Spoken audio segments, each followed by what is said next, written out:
आप सबका? मैं उम्मीद करता हूं कि यार आप सब खैरियत से होंगे। तो जैसा कि गाइस आप सब जानते हैं कि आज भाई साहब सुबह 11 बजे सालार री रिलीज की एडवांस बुकिंग ने ओपन होना था और सुबह ही 11 बजे से मुझे इतने मैसेजेस आ रहे हैं कि भाई क्या हो गया, सालार को भूल गए यार, सालार की एडवांस बुकिंग पर कोई वीडियो नहीं, क्या चल क्या रहा है? क्योंकि भाई साहब एडवांस बुकिंग इतनी तूफानी हो रही है ना, मैं आपको क्या ही बताऊं, आगे चल के कवर करते हैं। बट भाई फैंस के इतने ज्यादा मैसेजेस थे तो मैं बताता चलूं यार। देखो 11 बजे तो री रिलीज की एडवांस बुकिंग ओपन हुई थी ना, मैं वेट कर रहा था कि यार मैं देखूं कि कैसा रिएक्शन है री रिलीज को लेकर, कैसी एडवांस बुकिंग है, कितने टिकट से सोल्ड आउट हुए, उसके बाद आपको बताऊंगा। और भाई मतलब देखो सुबह 11 बजे एडवांस बुकिंग ओपन हुई, अभी ऑलमोस्ट भाई साहब रात का टाइम है।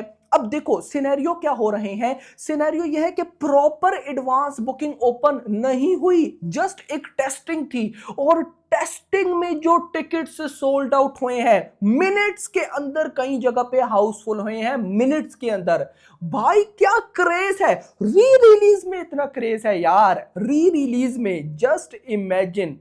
मुझे आज फिर से एक बार दुख हुआ कि यार मेकर्स ने इसकी अच्छी रिलीज नहीं दिलवाई यार। अगर इसकी अच्छी रिलीज हो जाती, मतलब एक यूनिक रिलीज डेट, एक अलग, मतलब अब छोड़ो मैं क्या ही उन पे बातें करूं, खैर बातें कर कर हमने उन पे मेकर्स को भी पगलाया हुआ है। वीडियो को फिलहाल करो लाइक, चैनल को करो सब्सक्राइब, सारी अपडेट्स देखते हैं कि यहां पर भाई साहब क्या कुछ हो रहा है। तो सबसे पहले तो गाइस मैं आपको बताता चलूं, लगभग शाम के 4 बजे तक, 11 बजे एडवांस बुकिंग ओपन हुई और शाम के 4 बजे तक 11, 12, 1, 2, 3, 4, ऑलमोस्ट 5 से 6 घंटे, 5 से 6 घंटे के अंदर री रिलीज है, ये याद रखना।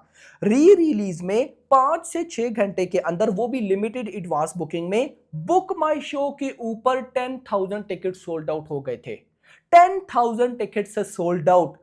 एवरेज जो हर एक घंटे में टिकट सोल्ड आउट हुए हैं वो 1500 से 2000 है यार। याद रखो कई मूवीज जो कि ओवरऑल न्यू रिलीजेस होती हैं, उनकी जब एडवांस बुकिंग ओपन हो ना, एडवांस बुकिंग में उनके इतने टिकट सोल्ड आउट नहीं होते। हाँ डे 1 पे जब वो आती हैं, डे 2, डे 3 में एक घंटे में इतने टिकट सोल्ड आउट हो रहे होते हैं। यहां पे सालार री रिलीज में, एक तो मैं बोलूं ना कि ओटीटी पर भी इसको रेस्पॉन्स नहीं मिला, एक साल से डिज्नी प्लस हॉटस्टार के ऊपर हिंदी लैंग्वेज में टॉप 10 की ट्रेंडिंग में है, यानी कि ओटीटी पर भी। और इंटरेस्टिंग चीज, लोग ऐसा सोचते हैं कि शायद ये मूवी डिज्नी प्लस हॉटस्टार सिर्फ हिंदी में ट्रेंड है, नेटफ्लिक्स के ऊपर ये साउथ लैंग्वेजेस में आई थी, तमिल, तेलुगु, मलयालम, कन्नड़ा, 4 लैंग्वेजेस भाई साहब। और आपको पता होना चाहिए कि हिंदी, सॉरी, जो नेटफ्लिक्स की ऑडियंस है इंडिया की, वो ज्यादा हिंदी देखती है, यानी कि तमिल लैंग्वेजेस में बहुत कम। लेकिन उसके बाद भी नेटफ्लिक्स के ऊपर ये जो साउथ की लैंग्वेजेस हैं, इन्होंने भी इतने व्यूज गेन कर रखे हैं कि वो मूवी साउथ की जो कि हिंदी लैंग्वेज में रिलीज हुई है उनको टक्कर दी है भाई।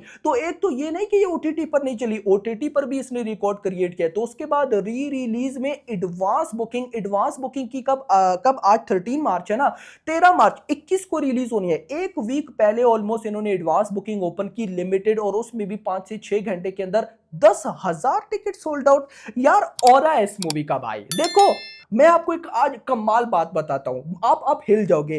दो चीजें होती, बल्कि 3 चीजें होती हैं, याद रखना। या तो मूवी की हाइप होती है, या एक्टर की हाइप होती है, या डायरेक्टर की हाइप होती है। मैं आपको एग्जांपल के साथ बताता हूं। अभी SSMB 29 SS राजामौली फिल्म बना रहे हैं, SS राजामौली की हाइप है। SS राजामौली की अभी पुष्पा 2 आई थी, नो डाउट अल्लू अर्जुन ने क्या ही बवाल performance the, but Pushpa 2 movie की हाइप थी। यहां पे क्या है आपको पता है? सालार मूवी की हाइप, डायरेक्टर प्रशांत नील उसकी हाइप, प्रभास भाई उसकी हाइप। मतलब कि ये सीन बहुत कम मूवीज में मिलता है कि हर एक चीज की हाइप हो। मूवी की हाइप भाई अलग से है, एक्टर प्रभास की हाइप अलग से है, प्रशांत नील की हाइप अलग से है। इमेजिन के पार्ट 2 क्या करेगा, खैर बाद में बात करेंगे पार्ट 2 की। अब देखो 10,000 जो टिकट सोल्ड आउट हुए ना, हुए कैसे आपको फर्दर मैं आपको बताता हूं। हैदराबाद के अंदर भाई साहब 10 शोज कैसे सुदर्शन के अंदर, सुदर्शन 35mm के अंदर सुबह 10:30 बजे का शो, ये सिर्फ और सिर्फ 21 मार्च जो डे 1 है इसकी री रिलीज का, और वो भी तेलुगु लैंग्वेज के अंदर उसकी बात हो रही है। तो सुदर्शन 35mm में भाई साहब सुबह के 10:30 बजे का शो फुल हो गया।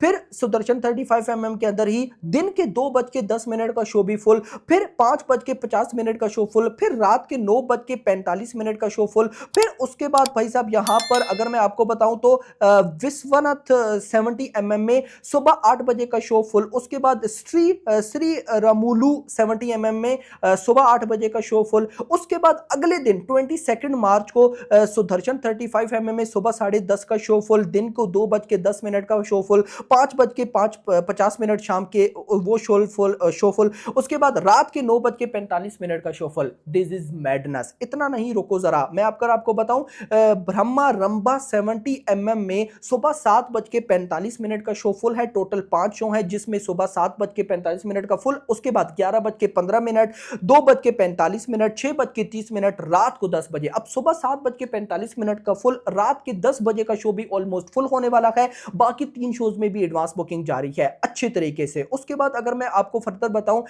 अलंकर विजयवाड़ा फुल हो चुका है। उसके बाद भाई साहब काफी जगह पे बुकिंग अभी ओपन हो रही है, यानी कि दिस इज जस्ट टेस्टिंग। ये जो आज सुबह 11 बजे एडवांस बुकिंग ओपन की गई, ये जस्ट टेस्टिंग थी। और मैंने आपको ये बात बोली थी कि री रिलीज जितनी बड़ी मूवी क्यों ना हो उसको लिमिटेड शोज मिलते हैं। ऑफ कोर्स भाई चेक किया जाता है कि हाइप कैसी है, अगर तो हाइप अच्छी हो तो शोज इंक्रीज हो जाते हैं। सो अब ये एडवांस बुकिंग तो अभी तो डे 1 है भाई, डे मतलब कि 13 मार्च ना, पूरा एक वीक पड़ा है। मैं तो ऐसा सोच रहा हूं कि ये पूरे एक वीक बाद जब 21 मार्च को री रिलीज होगी ना, तो ये री रिलीज में डे 1 पे इतना कमाएगी कि जितनी भी अभी इंडिया में री रिलीजेस हो चुके हैं उन सबका रिकॉर्ड बीट हो जाएगा। आपका क्या कहना है इस बारे में मुझे कमेंट सेक्शन के अंदर जरूर बताइएगा। बाकी होप फॉर द बेस्ट। तो गाइस अब बताओ ना, ये ऑरा है या नहीं, मूवी का ऑरा, प्रभास का ऑरा, प्रशांत नील का ऑरा? क्या ऐसी हाइप आपने कब आई थी यार? 2023 के लास्ट मंथ में, साल पूरा गुजर गया, बीच में इतनी मूवीज आई, खुद एक्टर प्रभास की कल की आई भाई साहब, क्या कुछ भी नहीं। This is something else. कुछ मूवीज होती है ना जो अलग होती हैं, ये उनमें से एक है भाई। जस्ट इमेजिन पार्ट 2 क्या करेगा भाई। वेट नहीं होता पार्ट 2 का। ये तो मैं इग्नोर करता हूं कि पार्ट 2 की कोई मेरे सामने बात ही ना करे ताकि मेरा माइंड बाकी मूवीज में लगा रहे, नहीं तो मैं तो पार्ट 2 के बारे में ही सोचता रहता हूं। बाकी खैर hope for the best. Video को लाइक करो, चैनल को सब्सक्राइब, और अगली आने वाली वीडियो में थैंक्स फॉर वॉचिंग।